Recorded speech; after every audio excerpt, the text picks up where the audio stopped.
지금부터는 그 심포지엄의 발제 순서가 되겠습니다. 캄보디아 인계성 프레임과 한국의 대응 방안에 대해 발제를 준비하신 서울대 동남아시아연구소 선임연구이신 최경희 박사님을 모시고 내용을 들어보겠습니다.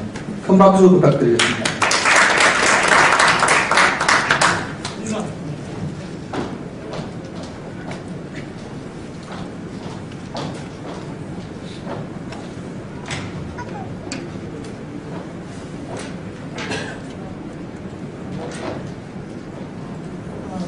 이런 낯설은 환경과 낯선 분위기와 이런 나중에 앞에 매우 중요한 행사 다 끝난 분위기라 편안한 마음으로 오늘 발제를 하도록 하겠습니다. 일단 이런 귀한 시간 주셔서 너무 감사드리고요. 사실 오늘 제가 할 수 있는 역할은 이 주제에 대해서 한국의 대응이 어떻게 되어야 되느냐라고 하는 그 방법을 오늘 논의하는 데 있어서 화두를 제기하는 그런 역할을 제가 맡지 않았나 싶습니다. 왜냐하면 오늘 이제 토론이 더 중심이 되는 심포지움이라 그런 의미가 되게 크지 않을까 싶습니다. 오늘 제가 발표드릴 것은 캄보디아 연계성 계획과 한국의 대응 방안인데요. 일단은 제가 정치학자였는데 인도네시아를 중심으로 아세안 지역 연구를 하는 사람이었는데 이렇게 연계성이라는 주제를 갖고 발표를 하게 된 인연이 제가 지금 아세안을 전담하는 대한민국 대표부가 2012년에 공식 출범을 했었는데 그때 당시에 선임연구원으로 있는 동안에 이 주제가 아세안 차원에서 굉장히 중요한 이슈로 제기될 때 있었기 때문이거든요. 아시다시피 지금 포인트가 없나요? 지금 다음 제가 뭐 이거 내리거나 올리거나 이런 게 없나요?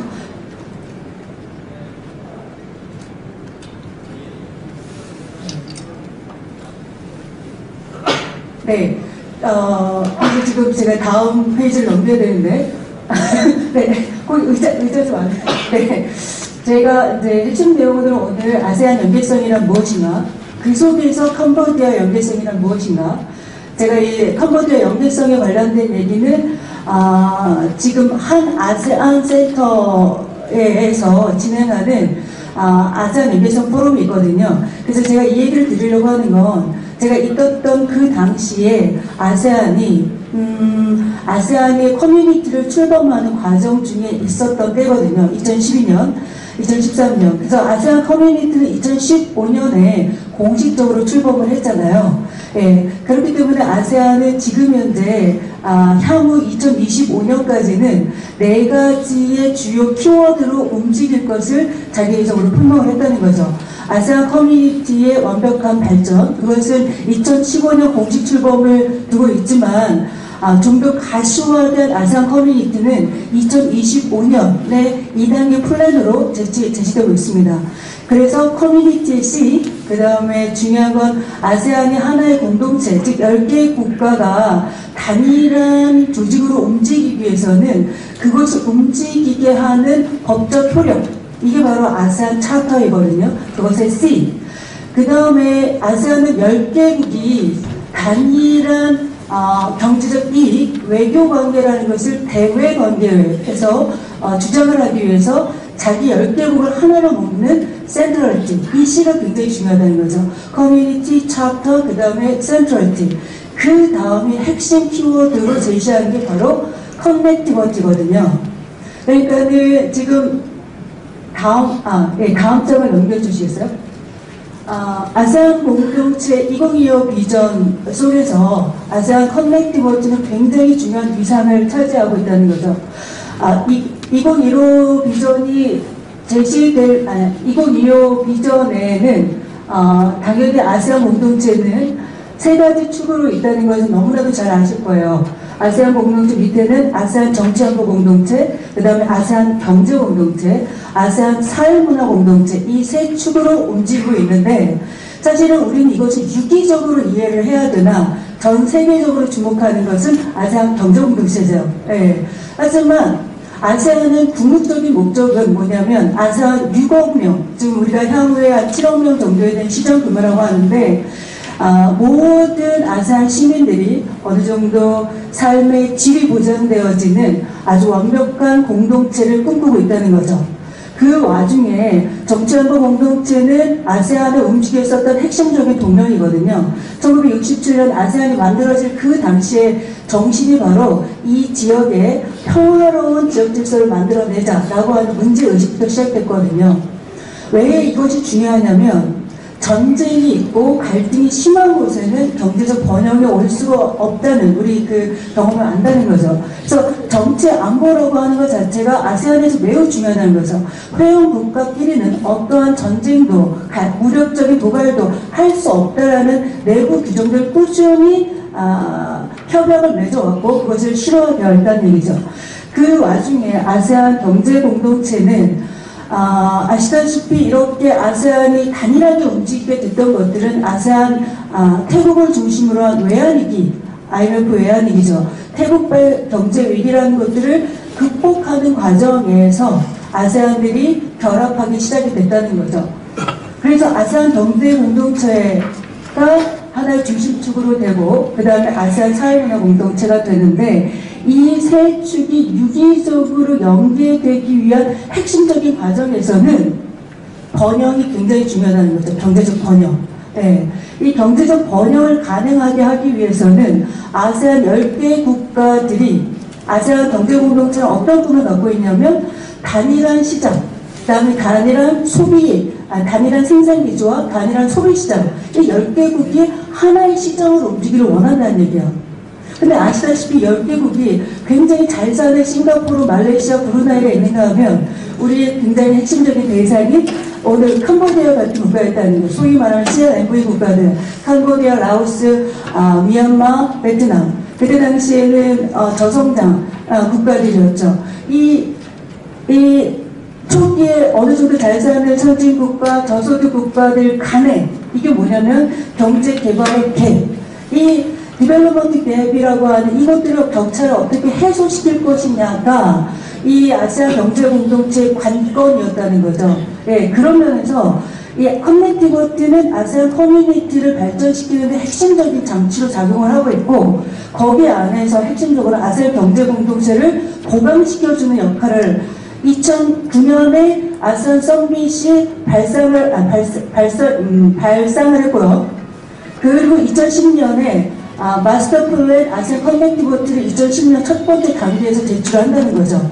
그래서 2010년에서야 그 커넥티버트 문제의식이 있고 난 다음에 2012년 되면은 아세안 내부와 아세안 외부로 이 아세안 커넥티버트가 과연 무엇인지에 대해서 어웨이니스, 인지를 확장시키는 과정이었다는 거죠.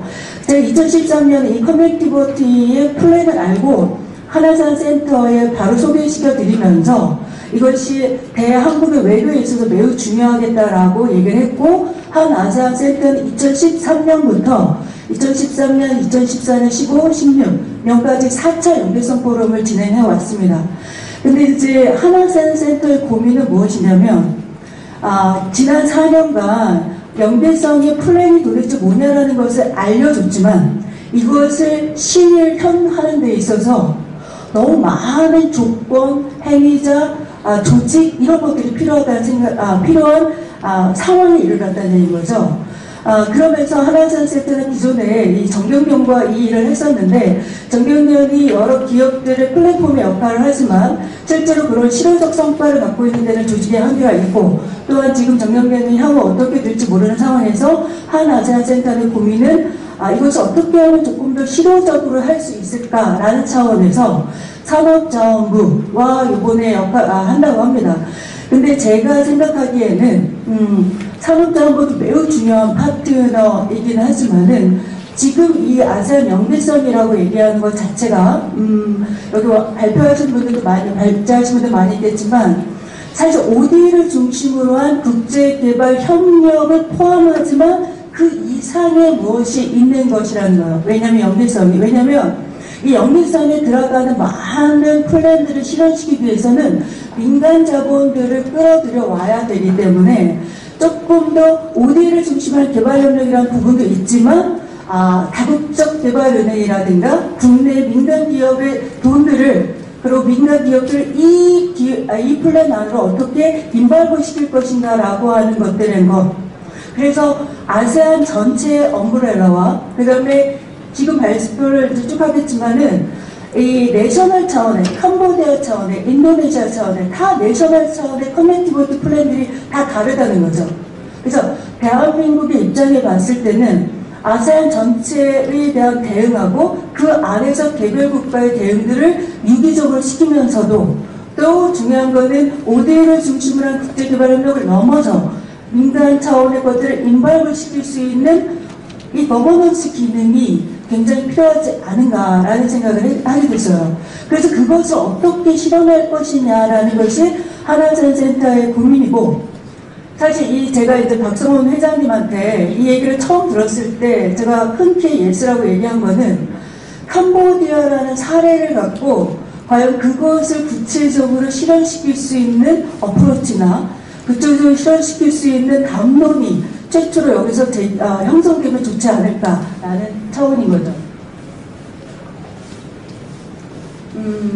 그래서 이 아세안 커넥티비티가 아세안 차원에서는 아세안 커뮤니티를 실효적으로 완성시키는 데서 매우 중요하다. 그러니까 아세안 커뮤니티도 세 축이 있는데요. 아세안 커넥티비티도 세 축이라는 거죠. 세 축.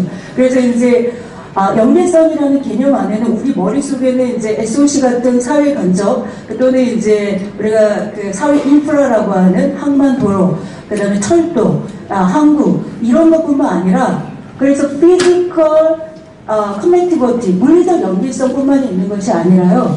그 다음에는 인스티튜셔널 커넥티비티, 제도적 연계성이 있다는 거죠. 이 하나의 10개국을 단일하게 움직이기 위해서는 법제도적인 일치성이나 조화성이 굉장히 중요하다는 거죠. 그렇기 때문에 여기에 대한민국이 지금 고민하고 있는 이 지식산업의 확산 중에서 이 법제 ODA도 굉장히 중요한 그 부분의 영역에 들어간다고 볼 수 있습니다.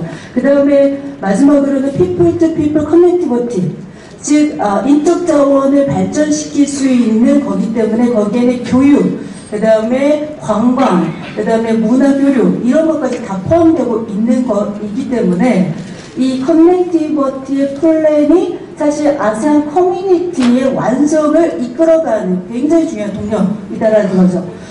다음. 네. 이 아세안 연계성 플랜에는 지금 동남아 10개국을 하나로 연결시키는 데 있어서 원래는 이전부터 존재했었던 산발적인 구도들을 하나로 묶는 효과를 갖고 있었거든요. 그러니까 서브 시스템 하위에서 보면 A에 속하는 것이 대륙부 동남아 국가될 거였죠. 아까 그래서 캄보디아는 대륙부 동남아 국가 중에서 지정학적으로 굉장히 중요한 위치를 차지하고 있다고 하신 것이 베트남하고 라오스하고 태국 그 사이를 연결하고 있다는 거죠. 거기에는 우리가 잘 알고 있는 메콩강 개발 협력 프로그램이 1992년부터 작동을 하고 있었다는 거죠. 네. 그래서 GMS라고 하는 그레이트 메콩 서브리전이라고 하는 GMS 플랜들을 좀 더 구체화하는 과정에서 있다는 거죠. 그런데 이 GMS라고 얘기하는 플랜이 다 아시다시피 ADB를 중심으로, 그리고 ADB는 일본 자금이 많이 중심이 되어 있기 때문에 우리는 독자적으로 이제 한 메콩 장관 회의까지 하면서 어떤 이제 개발 협력의 이니셔티브를 잘 보려고 굉장히 많이 노력을 하고 있다는 거죠. 그 다음에 서비스 시스템 B 또는 서비스 시스템 C조차도 1992년에 이 메콩 개발 협력이 있었다라면 이 B와 C도 94년부터 진행이 됐던 거거든요. 그러면 이 서비스 시스템 B라고 얘기하는 것은 인도네시아, 그 다음에 말레이시아, 태국 이것을 골든 트라이앵글로 연결을 시킨다라고 하는 플랜이고요. 그 다음에 서비스 시스템 C 같은 경우는 여기 세 나라 있죠. 인도네시아, 말레이시아, 필리핀을 연결시킨다는 거죠. 요거에 대한 전체적인 구상에 대한 하위 계획들이 계속적으로 제출되고 있습니다. 그 다음에요. 예.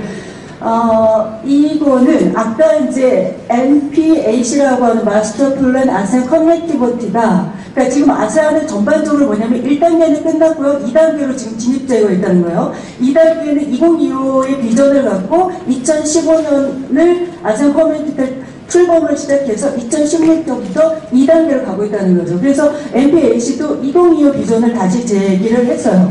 그런데 이제 그거는 MPAC 청사진의 첫 번째는 3가지 축으로 되어 있는데, 이거는 아까 이제 김주표 의원님께서 얘기하신 것처럼 아세안이 굉장히 보면 압축 성장을 하고 있다는 거예요. 그리고 모든 발전은 유엔의 지속 가능한 발전이라는 개념을 두고 있어요. 따라서 디지털 산업혁명이라고 하는 것도 매우 중요한 MPAC에 들어가 있다는 거죠. 첫 번째는 지속 가능한 인프라, 아까 말했던 인프라는 굉장히 중요하고요. 두 번째가 디지털 혁신이라고 얘기하는 부분. 그 다음에 이 피지컬 커넥티비티를 첫 번째와 세 번째로 나눴다고 보시면 돼요. 예. 그래서 이 물리를 어떻게 다 미싱 링크 없이 다 어떻게 연결시킬 것이냐.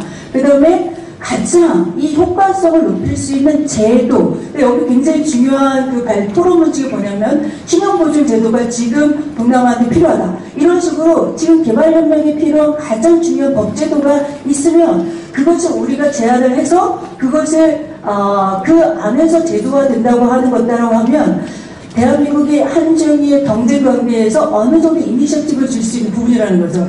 이 제도의 안착화라고 하는 부분도 굉장히 중요하기 때문에 다시 한번 강조를 드리고요. 그 다음에 인적 이동이라고 볼 수 있습니다. 그래서 3가지 계획이 5가지로 확대됐고요. 그 다음에 그 5가지 영역들을 굉장히 세부적으로 플랜을 짰다는 얘기죠.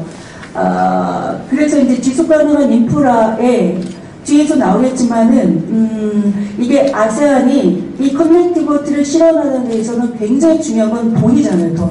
이 돈을 어떻게 끌어들일 것인가의 고민 속에서는 보면 그 전에는 협력기금, 양자간 협력기금, 그 다음에 ODA 이런 쪽으로만 제한되어 있었던 것들 자체를 이제는 민간 기금을 어떻게 끌어들일 것이냐라고 하는 부분이 제일 큰 머릿속에 있다는 거예요. 그래서 작년부터 아세안 커넥티비티 포럼에는 PPP, 퍼블릭 프라이빗 파트너십이라고 하는 이 PPP, 민간 협력 시스템이라는 것들을 어떻게 활성화할 것이냐가 매우 중요한 거고, 그거는 아세안 차원의 리저널 차원에서의 제도화, 그리고 각 국가별로 PPP를 어떻게 활성화할 것이냐라고 하는 부분들을 계속 고민 중에 있다는 얘기예요.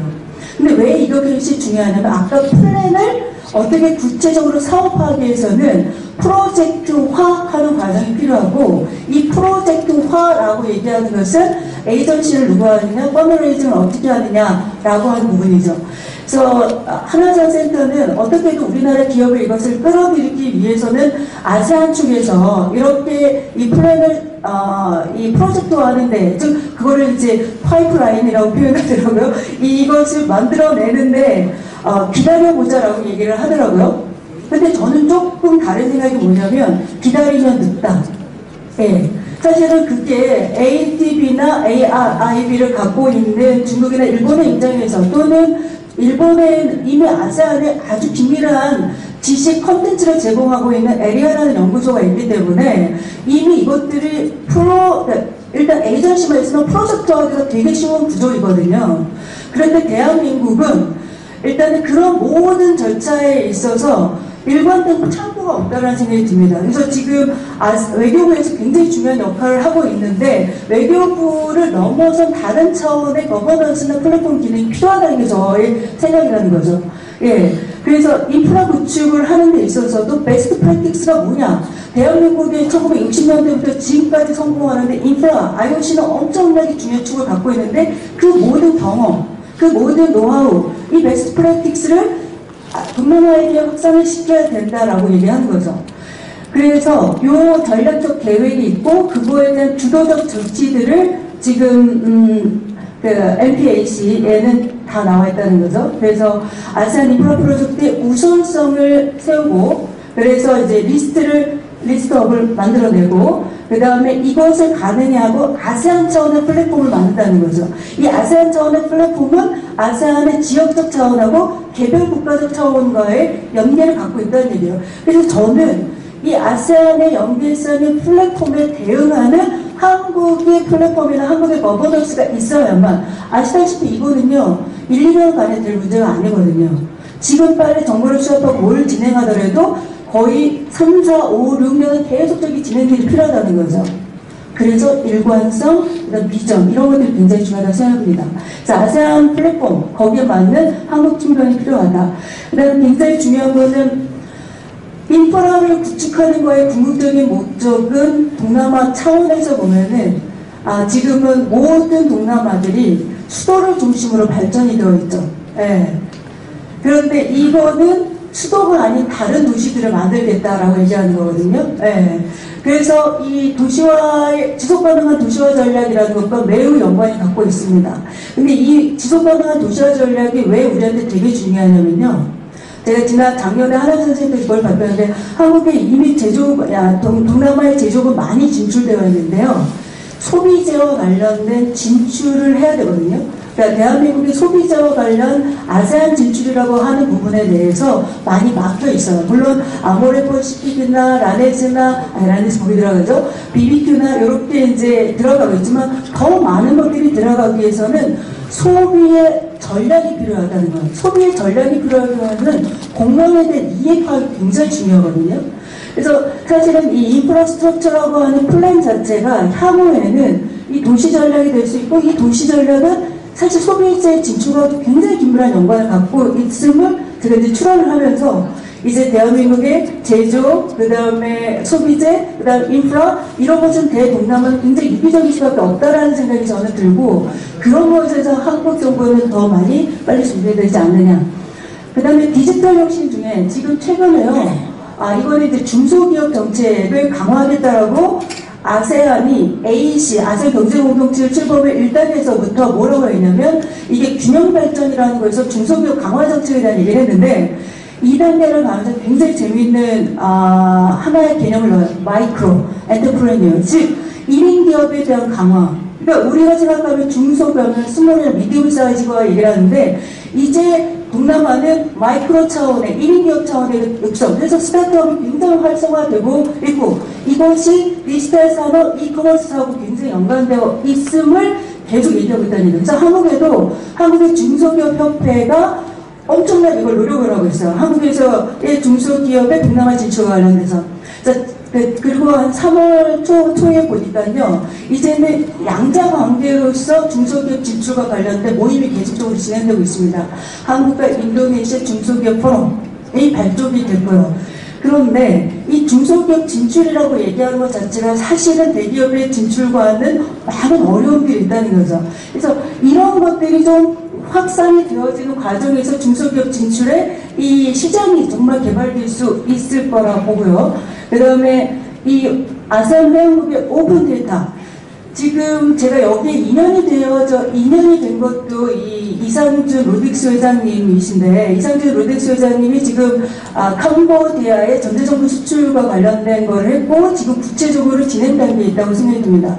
아세안에 예를 들면 아세안 전체 데이터를 관리하고 그 아세안 내부의 데이터를 소통시킬 수 있는 인프라를 구축하려고 하는 욕망이 굉장히 많이 강한데 아시다시피 우리는 지금 80년대, 90년대 대한민국의 그 ICT 기술의 발전이라고 하는 부분들이 있었고 그게 눈에 가셔야 되는데 지금 주춤됐는데 이것들을 어떻게 해외 진출할 수 있을 것이냐. 근데 이거는 예를 들면 한국의 서비스 산업협회처럼 하나의 협회로 또는 하나의 기업으로 이게 안 된다는 얘기예요. 그렇기 때문에 저는 좋은 관계가 필요하다. 아세안의 플랜 속에 우리가 어떻게 그것을 좋은 관계를 맺을 것이냐. 예. 이 아세안 오픈 데이터 네트워크 구축이라는 거, 그리고 아세안의 디지털 데이터 거버넌스를 구축한다는 거, 사실 이거 다 계획이거든요. 아세안이 2010년부터 지금까지 지내오면서 뒤에 나오겠지만 이거를 실효화시킨 거는 한두 개밖에 없어요. 그래서 지금 모두가 다 계획이 있기 때문에 우리가 더 하루빨리 또 좀 이니셔티브를 지어야 되지 않을까 생각이 듭니다. 그래서 그거 뒤에 거는 아까 관련된 얘기이고요. 다음요. 예. 그래서 아세안 차원에서는 아세안 연계성이라고 얘기하는 것을 아세안 연계성 조정위원회를 중심으로 이걸 구체화하고 있습니다. 그래서 아세안 커넥티비티 코디네이팅 커미티라고 하는 ACCC. 그래서 이 ACCC를 중심으로 위에는 서밋이 있고 각국의 이제 상봉기업이 이렇게 움직이는데 대한민국의 입장에서 보면 굉장히 중요한 이 공식 라인 중에 ACCC 플러스 1 체제거든요. 아세안 연계성 조정위원회 플러스 한국 체제가 있습니다. 한국. 그래서 이 아세안 연계성 조정위원회 한국이라는 이 체제에 아세안 차원의 파트너하고 그 다음에 대한민국에서의 이것을 파트너로 관계를 맺을 수 있는 대응의 플랫폼, 거버넌스가 필요하다라고 생각됩니다. 다음요. 예.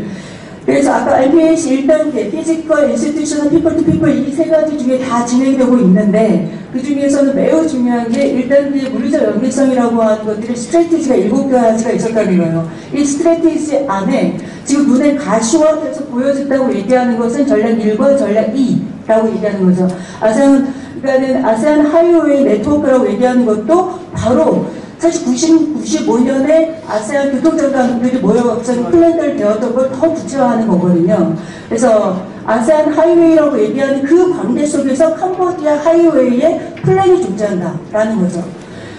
그 다음에 싱가포르 쿤밍철도. 아시다시피 중국 운남성부터 시작해서 싱가포르를 찍고 대륙 전체를 연결하는 철도망. 예, 이거는 2015년까지가 되겠다고 했는데 사실 고산지대를 뚫기가 즉 중국과 라오스의 고산지대를 뚫기가 어려운 부분이 있어갖고 이것이 현실화됐다는 얘기 그리고 절대 미싱 링크가 없이 돌아갔다는 얘기는 아직 확보가 되지 못하는데 가장 가시화된 게 싱가포르 쿤밍철도예요. 그 다음에는 거의 다 지금 타당성 조사에 입각하고 있다는 거죠. 내륙수로 네트워크라고 얘기하는 것은 예를 들면 메콩강을 물류라는 관점에서 봤었을 때 이 물류라는 관점에서 메콩강을 어떻게 개발할 것이냐 또 이 메콩강을 관광이라는 입장에서 봤을 때는 어떻게 개발시킬 것이냐 이게 내륙수로 네트워크고요. 그 다음에 예를 들면 짜오프라야강, 그 다음에 미얀마의 에와여대강 이런 내륙수로를 연결시키는 거 그리고 재기능을 할 수 있도록 하는 거 이거 굉장히 중요한 거고요. 그 다음에 이제 전략사는 해운해상 연계성이라고 하는데 아세안 전체를 47개의 항구로 연결시키기를 원하거든요. 그리고 각 국가의 플랜 속에 존재하는 항구는 다 이제 발표가 되어 있어요. 그 중에 캄보디아는 푸놈펜 포트, 푸놈펜 항구하고 시아누크 항구 두 개가 해운해상 연계성 네트워크의 두 가지 지점이라는 거죠.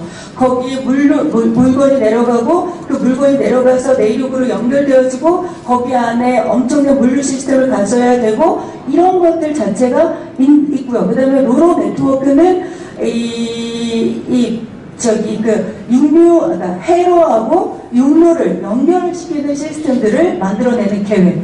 사실 이 부분도 거의 타당성 조사도 된 항구도 있고 아닌 항구도 있고. 예.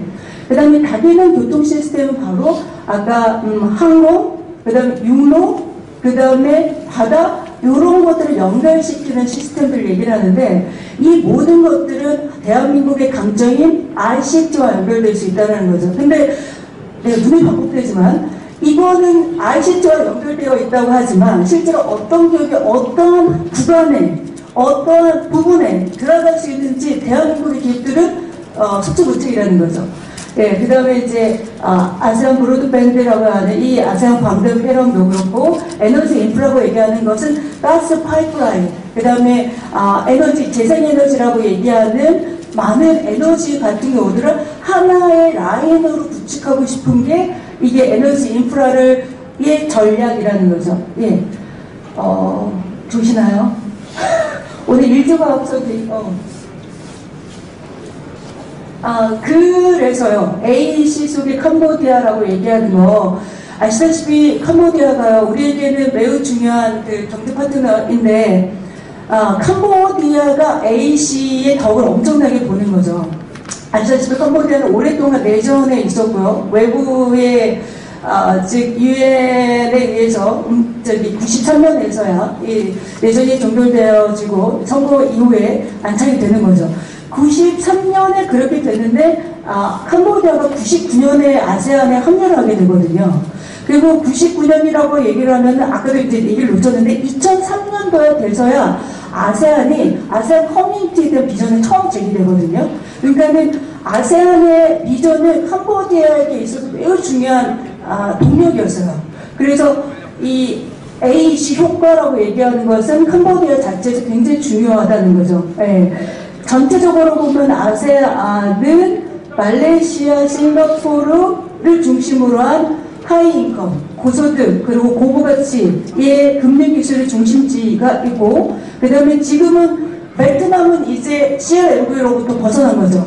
저희는 이제 태국, 베트남, 필리핀, 인도네시아 같은 경우는 중진 제조국가군으로서 이제 영역을 잡는 거고요. 그 다음에 이제 미얀마, 라오스, 캄보디아가 프론티어 국가들, 메콩 프론티어 국가들에서 후발주라는 거죠.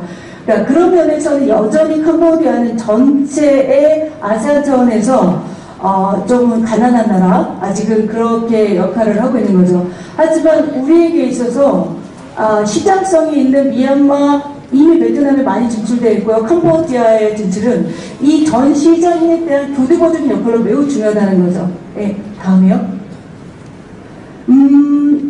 요 표 자체가 갖고 있는 의미는 아까 이제 경제 성장률이 굉장히 확성되고 있다라고 얘기하는 거. 하지만 경제 성장률이 계속 7%를 유지하고 있지만 1인당 GDP라고 얘기하는 거는 2016년 기준으로 해서 1254달러이기 때문에 아주 빈곤하다라는 거죠. 수출과 수입 이런 것들이 되고 있지만 여전히 재정 수지는 적자 상태이기 때문에 국가적인 차원에서 아직도 경제적인 이 재정 적자 수지라는 것은 바로 공공자금을 투여할 수 있는 역량이 아직 캄보디아에게는 부족하다는 걸 또 반증하고 있기 때문에 이런 그 다음에 이런 경제 지표가 의미하고 있는 바가 해외 원전, 해외 투자 이런 것들 많이 필요한다라고 볼 수 있죠. 예, 다음은요. 그래서 캄보디아가 지금 산업발전 전략을 세웠다는 거, 2015년부터 2025년. 이게 플랜이 보면, 이제 구상이 되죠. 아세안의 전체 플랜과 개발국가 플랜이 시기적으로 같이 간다는 게 매우 중요해요. 네.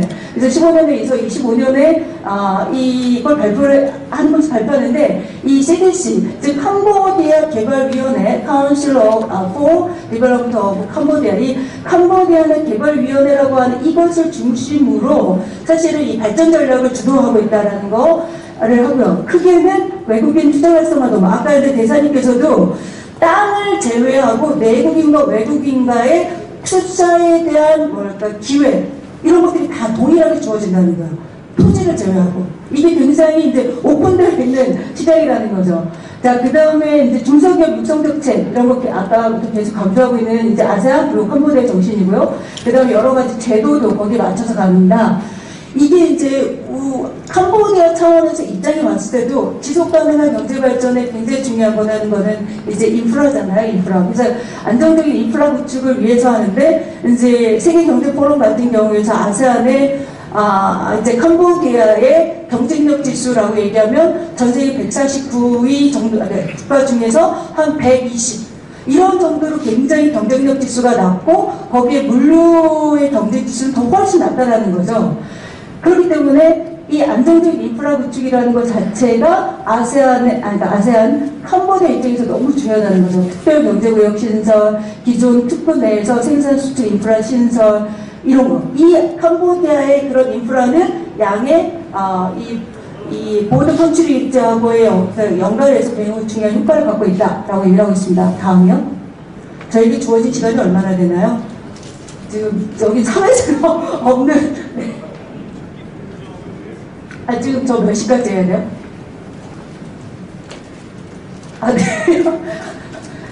네. 그래서요, 이제, 캄보디아의 자유경제구역은 지금 그림에서는 4가지로 나왔는데요. 이 4가지 중에 캄보디아에 속한 거는 2번하고 4번이고요. 1번은 양곤에 있는 거고, 그 다음에 3번은 라오스에 있는 거거든요. 이걸 보여준 건 뭐냐면 2번, 4번 캄보디아 자유구역이라고 하는 자유경제구역이라는 것도 양쪽에 있는 태국하고 라오스, 베트남 이런 것과 산업적 연계성을 갖고 있다는 것을 표현해 드리고 싶은 거거든요. 그래서 예를 들면 태국의 자동차 조립산업이나 부품산업이 있다라고 얘기하면 그 정도의 수준은 아니지만 이 캄보디아의 포이펫 여기 지역에서 맞는 경제특구는 자동차 산업을 위한 파크요. 그 파크를 만든다든가 카시트, 자동차 부품, 오토바이 관련 제조 이런 거를 꿈꾼다는 거죠. 이렇게 해서 다른 보더 컨트리와의 무역 협박성을 높인다 이런 뜻인 거고요. 그 다음에 프놈펜도 마찬가지로 그런 다른 인근 지역의 경제 특구조가 효과성을 높이려고 하는 플랜이라는 거죠. 다음을 높여주시면요. 그래서 이제부터 이제 아세안 연계성, 캄보디아 자체의 연계성인데 아까 MPAC의 스트래티지가 7개 있고 그 7개에 준하는 캄보디아의 스트래티지들이 굉장히 존재한다는 거죠. 그래서 캄보디아의 고속도로 네트워크라고 하면 근데 원래는 아시안 하이웨이부터 시작했기 때문에 AH가 아세안일 수도 있고 그 다음에 구체적으로는 아시안일 수도 있는 그래서 여기 보면 아시안 DC, 아세안 하이웨이 이렇게 표현되어 있습니다. 그래서 AH1하고 여기 보면 이제 캄보디아는 이거는 2012년 기준으로 봤었을 때 전체적으로 보면은 1487개 킬로미터인 거고 다른 국가의 트랜스포테이션 루트라고 봤었을 때 연결하는 이런 걸 보면은 1336km이고요. 클래스 2, 클래스 3라고 얘기하는 거는 원래 교통부 장관 회의했을 때 아세안 하이웨이를 구획할 때 이 고속도로의 수순을 나누는 범주이거든요. 그래서 원래는 프라이머리 클래스 1, 클래스 2, 클래스 3라고 했는데 2 정도 되면 우리가 생각하고 있는 아스팔트, 그다음에 시멘트 이렇게 깔린 길이라고 보시면 됩니다. 예, 지금 현재 전체적으로 보면은 미싱 링크가 0km이기 때문에 원래 아세안 하이웨이에서 미싱 링크는 거의 다 미얀마에 있었어요. 예, 그런데 지금 캄보디아에는 거의 없고 저기 보시면 많이 나는데 포장도로라고 하는 것까지가 어느 정도 수준이 되어 있는 것이 좀 취약하고 포장을 너무 하치하게 해야 되고 더 중요한 거는 유지보수. 이 유지보수라고 얘기하는 것도 매우 중요한 이 커넥티비티 고려 지점이라고 얘기하더라고요. 그래서 아세안 하이웨이 일본 같은 경우는 바로 저기가 태국을 연결시켜줘서 쭉 푸놈펜까지 온 다음에 여기 베트남까지 연결해서 그래서 여기 베트남의 마지막 끝에 여기 이게 뒤에 다리가 있는데요. 까먹었습니다. 다리 이름을. 네. 믹웡이라고 하는 믹농 발음 맞나요? 아마 이거 2015년에 개통되고 나서 유튜브에 보니까 이거에 대한 것들도 엄청나게 이렇게 선언을 하더라고요. 뭐냐면은 드디어 캄보디아하고 호치민하고 이렇게 자동차로 고속도로로 쫙 연결되어지는 거기 다리가 나와져 있거든요. 다리가. 그래서 일본도로가 완성이 되어지고 그 다음에 아세안 하이웨이 1, 2, 3이라고 얘기하는 이 연두색깔이라고 얘기하는 그 부분이 저기와 연결되어 있습니다. 그 GMS의 남부회랑이라고 하는 부분과 연결되어 있고요. 그 다음에 아세안 하이웨이 일본이라고 하는 것이 바로 센트럴이라고 하는 GMS의 중심, 회랑하고 연결되어 있다는 거죠. 네. 그 다음에 이제 이 보라색으로 가는 거는 끝까지 가면 라오스와 연결한다.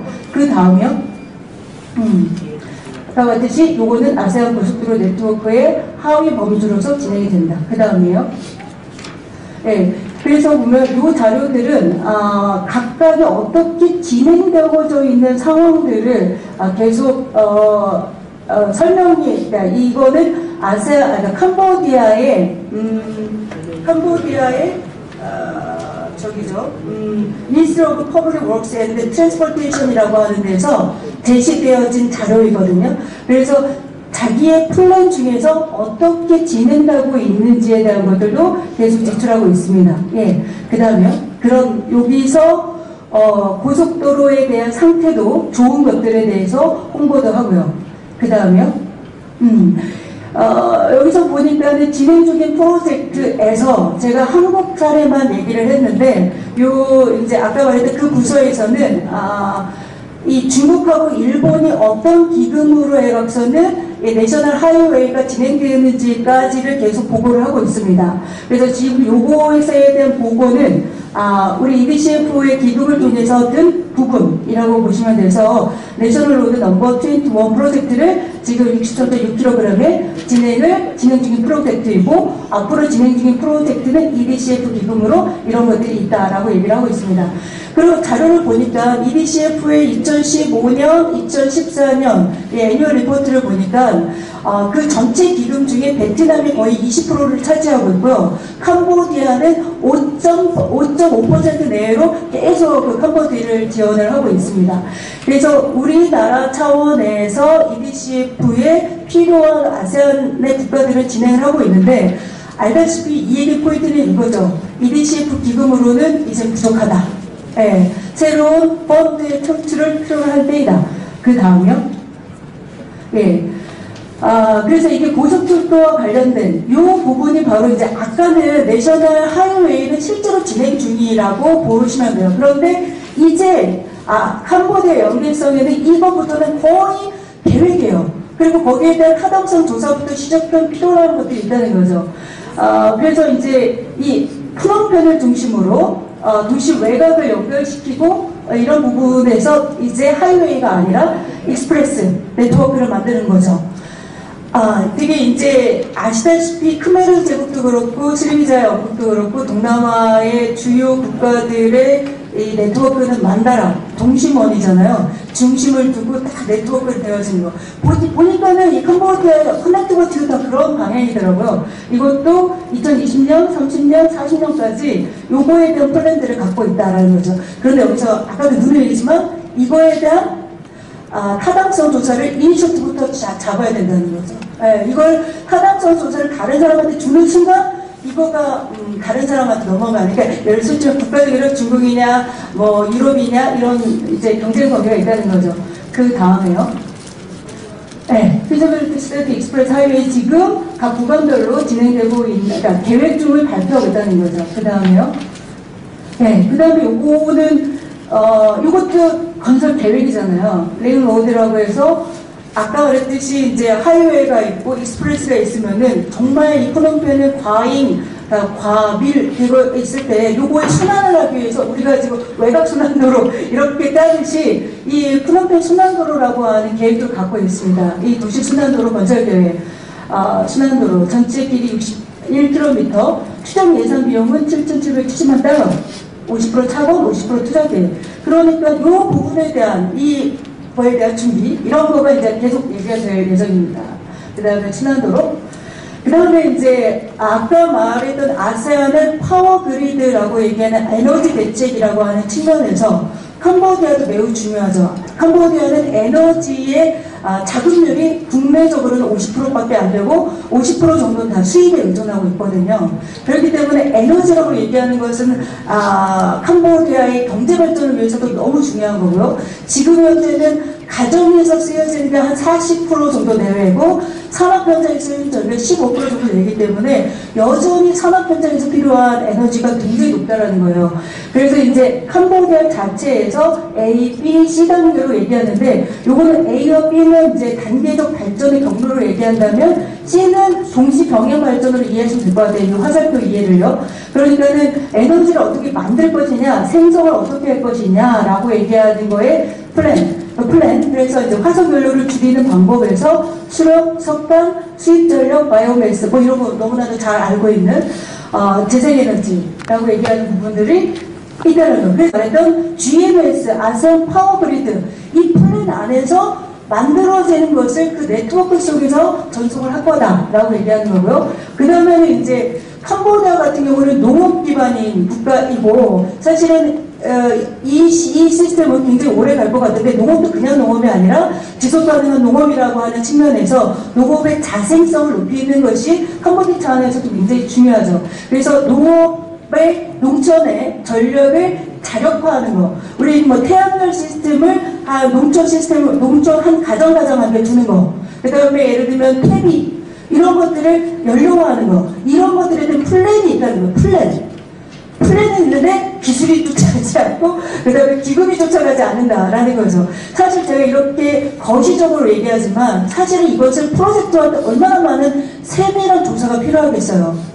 그래서 저는 오늘 토론을 통해서 그런 걸 보면은 바로 이 여러 가지 에이전트가 필요하다. 거기에 대한 타당성, 경영학적 조사, 자금을 운영하는 사람, 그 다음에 현지 지역 전문가, 그 다음에 이 부분에 대해서 그 정부 차원과 연결시킬 수 있는 사람, 그리고 이것은 IT인지 항만인지 이런 것들에 대한 것들을 지식을 집적하고 그 다음에 정보를 흐르게 하고 그러면 계획을 만드는 이런 과정에 대한민국이 차기에 그런 것들을 빨리빨리 준비하는 그 과정 옆에 좀 녹아있는 포럼이 아닌가 싶습니다. 다음이요. 이제 내일 언제 끝나나 했어요. 예, 요거는 아까 생성 시스템에서 만드는 단계에서 전송 시스템에서 아세안 파워그리드하고 아세안 가스 파이프라인 계획이 어떻게 존재하고 있는지 아까 그 MPAC 1단계 스트래티지의 마지막 6번째 중에 이것도 아까 리저널 레벨하고 내셔널 레벨이 아세안은 같이 돌아가고 있다는 거예요. 그렇기 때문에 요거에 대한 좋은 관계를 한국적인 측면에서도 잘 이해를 해야 된다라는 관점을 다시 한번 얘기 드리고요. 그 다음에는요. 요것도 아까 이제 물류 시스템 얘기한 거 맞고요. 여기 이제 남부 물류 시스템하고 그 다음에 이제 중부. 이 중부가 굉장히 핵심인 거죠. 우리가 동남아를 보면 어디까지 가느냐? 서남 경제권, 즉 인도. 그리고 방글라데시, 파키스탄. 이 서남아시아에 대한 고민인 거잖아요. 그게 바로 미얀마의 나웨이 항구 여기 있는 이 부분은 여기 빨간 지점의 마지막 지점인데 이게 바로 캄보디아를 거쳐 베트남까지 간다라는 거예요. 그래서 요 라인, 이 센트럴 서브 코리도어 요 라인에 대한 것들을 어떻게 이니셔티브를 질 거느냐라고 하는 것 때문에 근데 여기 다웨이 공항은 지금 일본이 뭔가 좀 투자를 한 걸로 알고 있어요. 그러나 다웨이 항구는 넓잖아요. 항구는 넓기 때문에 충분히 투자할 수 있는 분야가 남아있을 거라 생각이 듭니다. 네, 그 다음에요. 그래서 아까 이 에너지라고 얘기하는 것의 계획이 지금의 캄보디아 입장에서는 수력, 석탄, 석유, 그 다음 수입을 가능하게 하는 이 공급지로 몇 곳을, 이게 몇 곳이죠? 예, 7곳을 준비하고 있다라는 거고요. 그래서 2014년에 공급량이 이거였으면 2020년은 1600메가와트. 사실은 이거는 캄보디아뿐만이 아니라요. 에너지도 마찬가지, 인도네시아도 마찬가지예요. 인도네시아는 지금의 플랜을 해양강국이라고 하는 노선을 갖고 있거든요. 해양강국. 예. 그래서 해양강국의 노선을 갖고 있어서 모든 섬들을 연결하는데 이 섬들을 연결하는 인프라는 바로 에너지라고 하는 자원. 근데 이제 여기에서 인도네시아 같은 경우는 지열을 굉장히 많은 나라잖아요. 적도에. 근데 이 지열을 기술화하는 것이 없다는 거예요. 예. 예를 들면 그렇습니다. 예, 넘기시고 철도 계획도 있다는 거예요. 아까 싱가포르 쿠밍철도뿐만 아니라 그 내부의 철도의 8개 구간으로 지금 계획을 하고 있다. 그 다음에요. 네, 이것도 항구 내륙시로. 아까 그 MPAC 47개 항구 중에 그 캄보디아는 2개가 있다고 그랬죠. 네, 그거는 이제 아세안 차원의 계획이고요. 이거는 내셔널 레벨에서 보면은 항구를 하나, 둘, 셋, 넷, 다섯, 하나, 둘, 셋, 넷, 다섯, 6개. 요거를 만들 계획이죠.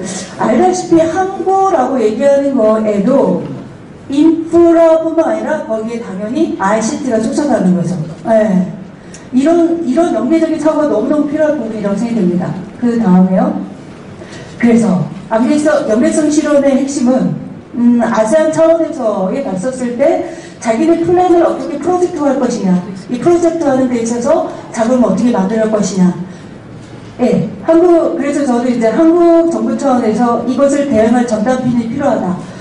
아까도 이제 서두에 얘기했지만 ODA 정도의 국제개발 협력이라는 상을 넘어선 문제가 아닌가라는 생각이 저의 생각이거든요. 네. 그래서 지금 국제개발위원회라고 하는 것이 다양한 부서들에서 존재하고 있는데 이것을 뛰어넘은 산자부나 기획재정부, 이것을 아우르는 플랫폼이나 거버넌스가 필요하고 이 내셔널 차원의 거버넌스가 아세안과 내셔널 차원의 것들을 연결시켜줘야 된다. 다음이요. 그랬을 때 봤을 때 아세안 차원을 봤었을 때 기존의 기금들이 굉장히 많거든요. ADB, 월드뱅크, 이슬람 디벨롭먼트 뱅크 이런 것들이 있고 그 다음에 각 국가의 다양한 파트너들끼리의 협력 기금들이 있다는 거죠. 대한민국의 아세안 코리아 코어포레이션 펀드라고 해서 그 협력 기금이 있는데 사실 이 협력 기금들은 타당성 조사하는 데 다 끝나거든요. 네. 실제로 그렇게 타당성 조사하는 데 들어가는 비용이 그렇게 많지 않지만 이런 부분에 있어서 아세안도 한국도 새로운 기금에 대한 고민을 할 수밖에 없는 상황이 됐다는 거죠. 넘겨 주시고요. 그래서 이제 이거는 전통적인 차원에서의 아세안 차원의 이런 커뮤니티 버트를 수행했던 기금이고요. 그래서 다음이요. 넘겨주시면 바로 이 아세안 인프라스트럭처 펀드를 아세안이 만들었다는 거죠. ADB가 운영을 하는데 이거에 대한 펀드를 제공을 하고 그래서 이건 매우 중요한 부분이 아시다시피 이 펀드가 아세안 시장에서 어느 정도 규모가 있다고 만들어진 이 과정, 즉 인프라가 만들어지고 인프라를 운영하는데 기금이 만들어졌다는 그 사실, 그 프로세스, 이거 자체가 엄청난 금융시장적 효과를 갖고 있다는 거죠. 저는 그래서 뒤에 얘기를 하겠지만 사실 대한민국도 대한민국 주도의 MDB를 고민을 해야 된다라는 생각이 들어요. 왜냐면 이거는 1990년대 초반에 논의가 됐다라고 저는 이제 문헌에서 배웠거든요. 그래서 ADB, AIB, 일본 주도냐, 그 다음에 중국 주도나 이런 MDB 체제가 있는데 사실 우리도 이런 것들을 대동남아뿐만 아니라요. 남북 관계가 변화하고 중앙아시아까지 가는 과정에서 몽골 막 변화를 해야 되기 때문에 인프라를 강조할 수 있는 대한민국의 자생력? 이런 부분이 필요하고 그것 자체가 기금 운영과 관련되어 있고 기금 운영 중에 한국 주도의 MDB에 대한 고민을 할 단계가 아니냐가 제 생각인데 너무 섣부른 건가요? 그래서 여기 아세안 인프라스트럭처 펀드도 있고 아세안 플러스 3 아시안 본드라고 하는 이 금융채권시장, 채권시장도 이 기금에 이 인프라에 투자하는 방향으로 전환하고 있는 것으로 알고 있습니다. 예, 그 다음에요. 그래서 AIB가 우리 국성원 회장님께서 AIB에 대해서 코멘트 많이 해주셔서 그 부분인데 제가 이거를 보면서 한국의 동북아 개발은행 이게 이제 노스이스트 아시안 디벨롭먼트 뱅크라고 90년대 초반부터 우리가 생각을 했대요. 이제 우리도 이걸 준비하면서 실현하면서 발상을 해볼 때가 됐다 저는 생각이 듭니다. 다음이요. 그래서 아까 말했듯이 이거는 이제 민간 자본들을 어떻게 끌어들일 것이냐라고 하는 이 PPP. 그래서 지금 작년에 아세안 한아산 센터가 이 PPP를 대타이틀로 들었거든요. 예, 그래서 이 자금 조달에 있어서 퍼블릭 프라이빗 파트너십이라고 하는 것들을 대타이틀로 들었었는데 사실 그 이후로 연속이라고 하는 부분들을 팔로우하지 못하는 게 한계라는 거예요. 예, 그 다음에요. 네. 그래서 이거는 이제 MDB 차원에서 대한민국이 수주해왔었던 것들에 대한 과거에 대한 정보인데 그렇게 활발하지는 않다. 그리고 마지막으로는 MDB, 그렇잖아요. 대한민국의 민간 기업이 MDB의 즉 AIB나 AB의 자금을 끌어들이기 위해서 그것을 받아내기 위해서는 그거의 핵심적인 스페셜리스트들이 필요하다는 거죠. 그런데 기업들은 그런 스페셜리스트들이 준비되어 있느냐? 네, 사실은 어느 정도의 EDCF, 그 다음에 포스코 같은 경우에 대기업을 제외하고는 이 MDB를 상대하는 스페셜리스트, 매니저, 이런 사람들이 굉장히 활성화되어 있지는 않다는 생각이 들거든요. 이제 그런 면에서 그런 인적인 자원들도 빨리빨리 축적하고 있으면 그걸 빨리빨리 네트워크 시켜줘야 된다는 거죠. 그래서 결국은 아까 말했듯이 아세안의 커넥티비티에 대한 대응을 대한민국 차원에서 조금 더 다차원적인 고민의 단계가 필요한 때가 아니냐라는 발표를 마지막으로 발제를 마치도록 하겠습니다. 이상입니다.